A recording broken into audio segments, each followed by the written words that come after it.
इस आयत के अंदर अल्लाह तबारक व तआला ने अमल करने के लिए नहीं फरमाया,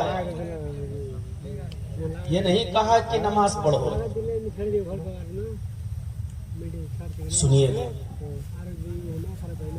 अल्लाह ने ये नहीं कहा कि रोजा रखो, अल्लाह ने ये नहीं कहा कि हज करो, ये जन्नत में जाने के रास्ते हैं, नहीं। अल्लाह ने कहा कि वसारिऊ इला मग़फ़िरतिम मिन रब्बिकुम, जल्दी करो, दौड़ो, लपको।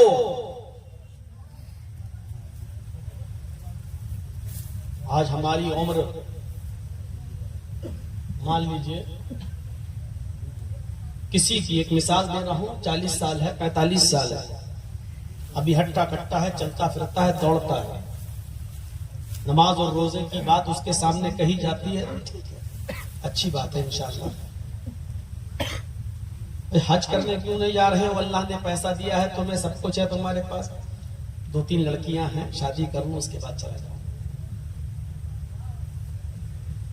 अरे अभी क्या हुआ, अभी तो चल रहे हैं, फिर रहे हैं, 2-4 साल 10 साल और थोड़ा सा गुजार लें, उसके बाद हम नमाज पढ़ने लगेंगे।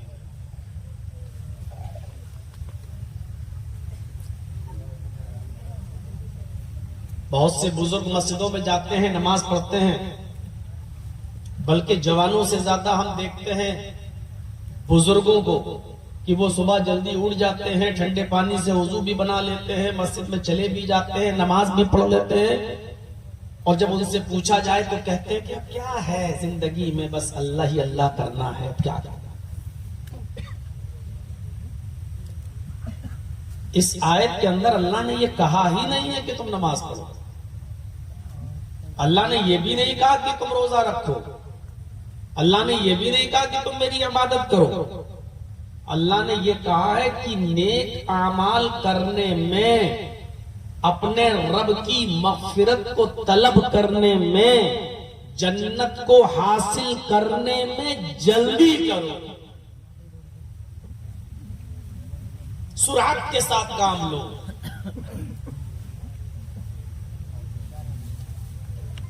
हमारी जेब में 500 का नोट पड़ा हुआ है, किसी गरीब पर नजर पड़ी, देखा हूं हाथ कटा है उसका, बेचारा कमाने के लायक नहीं है, अब सोच रहा हूं इस बेचारे की कुछ मदद करनी चाहिए। अच्छा ठीक है, पहले मैं बाजार हो रहा हूं, सामान अपना खरीद लाऊं, उसमें देखता हूं क्या बचेगा क्या नहीं, फिर हम आने के बाद उसकी मदद कर देंगे जो हो सकता है। नहीं, अब तुमने देख लिया तुम्हारी पॉकेट में पैसा है और तुम जान रहे हो कि यह आदमी जरूरतमंद है, अब यह एहसास होना चाहिए आपके अंदर कि मार्केट तक जाते वक्त, सामान खरीदने के बाद पता नहीं हम जिंदा भी रहेंगे या नहीं रहेंगे, और इस गरीब की मदद कर भी पाएंगे या नहीं कर पाएंगे, ये एहसास आपके दिल में उसी वक्त आना चाहिए। और जरूरियात जिंदगी का सामान बाद में खरीदिए, पहले जितना मुमकिन हो सके उसमें से उस गरीब की मदद कर दीजिए और बाद में जाइए। ये है अमल को जल्दी करने का मतलब, यह है सारिऊ इला मग़फ़िरतिम मिन रब्बिकुम का सही मफ़हूम कि अपने रब की मग़फ़िरत की तरफ जल्दी कीजिए, हुसूल जन्नत के लिए जल्दी कीजिए। यह है सायद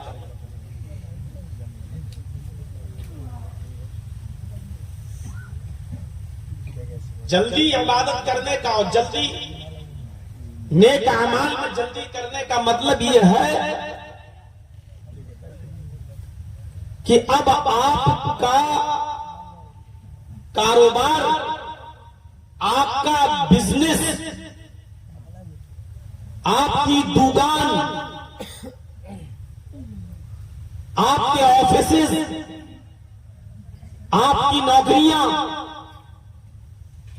इनकी हैसियत सेकंड नंबर की है, इससे इनकार नहीं किया जा सकता है, लेकिन तरजीह दी जाएगी नेक अमाल में जल्दी करने को, यानी आपको जितनी जल्दी अपने कारोबार की है, अपने बिजनेस की है, जितनी जल्दी आपको अमीर बनने की और पैसा कमाने की जल्दी है, उससे ज्यादा जल्दी अपने रब की मग़फ़िरत की तरफ और जन्नत के हुसूल के लिए होनी चाहिए। ये पहली चीज होनी चाहिए और दूसरे नंबर पर आपकी दूसरी चीज होनी चाहिए।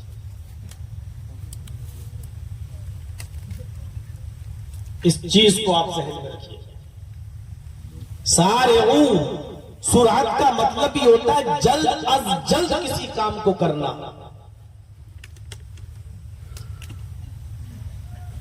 उसको बहुत जल्दी निपटाना। अब उसकी एक दो मिसालें मैं देता हूं आपको। जल्द से जल्द काम निपटाने का और जल्द से जल्द काम करने का माना और मतलब क्या है? हजरत अबू बकर सिद्दीक रज़ी अल्लाह ताला अन्हु को एक मर्तबा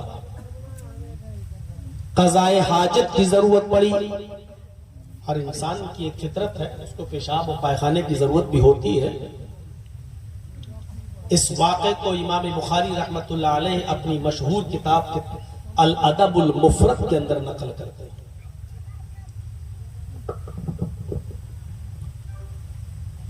हजरत अबू बकर सिद्दीक को क़ज़ाए हाजत की जरूरत पड़ी, लैट्रीन के लिए गए। उस जमाने में घर घर तो ये था नहीं मामला, जो आज घरों में शौचालय बन गए हैं, बाथरूम वगैरह, जंगलों में जाना पड़ता था। तो अपने घर से काफी दूर किसी जंगल में गए, दरख्तों की और झाड़ियों की आड़ उन्होंने तलाश भी कर ली और क़ज़ाए हाजत के लिए बैठे ही थे। अभी किया नहीं था, अभी लैट्रीन किए नहीं, अभी बैठे ही थे कि फौरन उठ गए, कपड़ा सीधा किया, पानी का जो बंदना जो लोटा था उनके हाथ में, उसको लेकर घर वापस आ गए।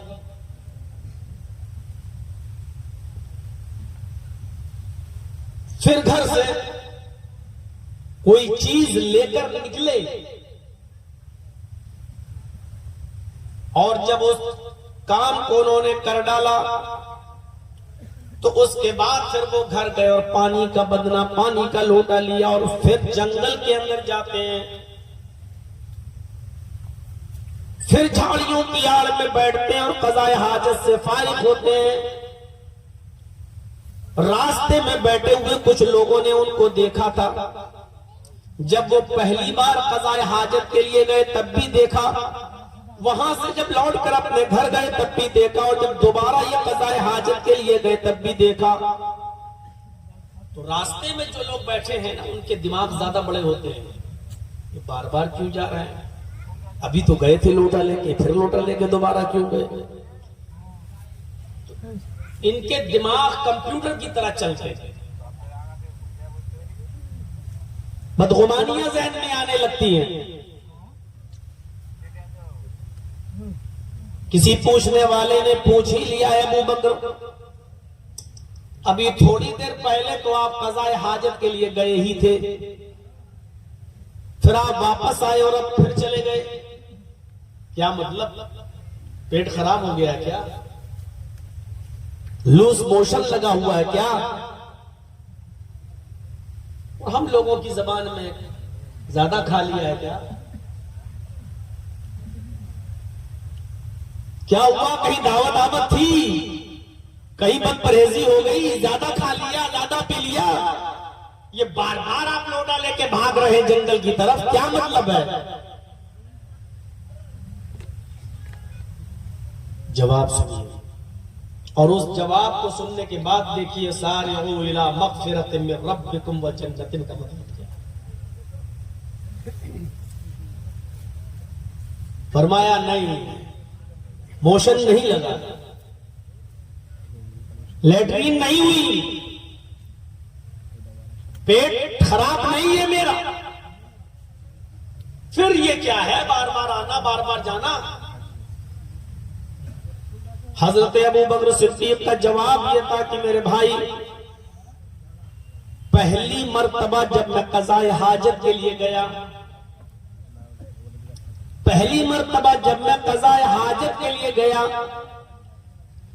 दरख्तों की आड़ में, झाड़ियों की आड़ में जैसे ही मैं बैठा, मैंने लैट्रिन की ही नहीं थी, मैंने बैतुल खला किया ही नहीं था, मैंने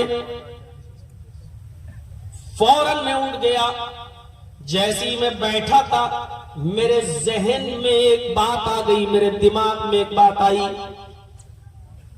आया अबू बकर, जिस बिस्तर पे तुम सोते हो उस बिस्तर के नीचे सोने का एक टुकड़ा पड़ा हुआ है, सोने की एक डली पड़ी हुई है। मैंने सोचा कि वो सोने की डली अगर घर में रह गई तो ये अच्छा नहीं है। मेरे दिल में ये ख्याल आया कि उस सोने को गरीबों और मिस्कीनों में तकसीम क्यों न कर दूं। मैं लैट्रीन किया ही नहीं और बिना कज़ाए हाजत से फारिग हुए मैं उठ गया और सीधे अपने घर गया। पहले मैंने अपने बिस्तर के नीचे से वो सोना निकाला, फिर मैं गरीबों की बस्ती की तरफ गया, जरूरतमंदों को तलाश किया, फिर मैंने उस सोने के टुकड़े को, उस सोने की डली को चंद जरूरतमंदों में तकसीम कर दिया। जब मुझे इत्मीनान हो गया कि ये जरूरतमंदों तक ये सोना पहुंच गया है, उसके बाद मैं घर गया और उसके बाद मैंने पानी का बंदना लोटा उठाया और फिर मैं जंगल में गया। और जंगल में जाने के बाद क़ज़ाए हाजत से अब मैं फारिग हुआ हूं, अब मैं लैट्रीन करके आया हूं। पहले जो गया था वो मैंने लैट्रीन नहीं की थी।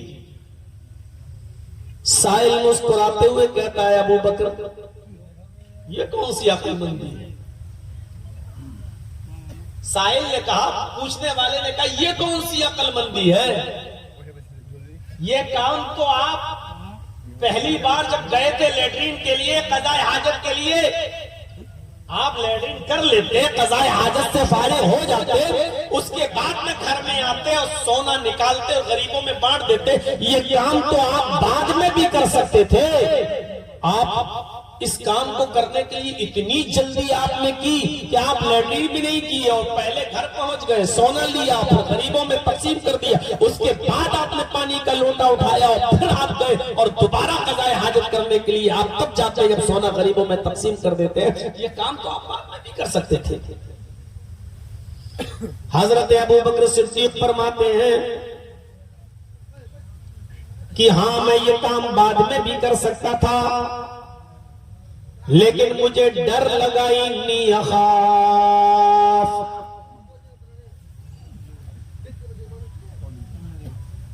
मुझे खौफ था